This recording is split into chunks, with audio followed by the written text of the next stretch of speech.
চিনি, ঘি, একদম গরুর পিওর দুধ দিয়ে তৈরি করা প্রত্যেকটা পিঠা। মেহেরপুরের গাংনী উপজেলার বামন্দি নিশিপুর স্কুল অ্যান্ড কলেজের উদ্যোগে পিঠা উৎসবের আয়োজন করা হয়। আজ 27 ফেব্রুয়ারি বৃহস্পতিবার দিনব্যাপী এই পিঠা উৎসবের আয়োজন করা হয়েছে Bamondi Nishipur school and college প্রাঙ্গণে। 15টি স্টলে হরেক রকমের পিঠা নিয়ে উপস্থিত হয়েছেন শিক্ষার্থীরা, আর সেসব পিঠা খেতে ভিড় জমাচ্ছেন পিঠা প্রেমিকরা।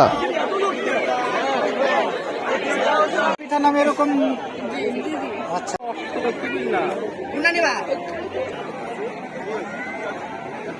তালের পায়েস ওই যে জামাই পিঠা আছে ওই কোলে, তারপরে পাকান পিঠা আছে, ডালের পিঠা, ভাজা পিঠা। লক্ষ্মী আমিও ছবি দিই, আমি খুঁজি পাইছি রে। এটা কি ম্যাডামের স্কুল?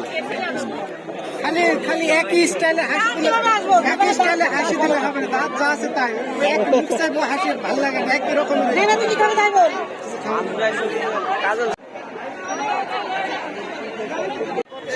দেখে দুলা ভাইয়ের সাথে কথা বলছে।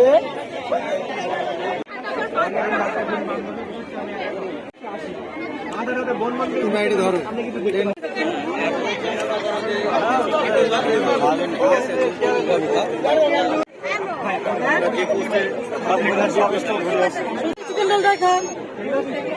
বলো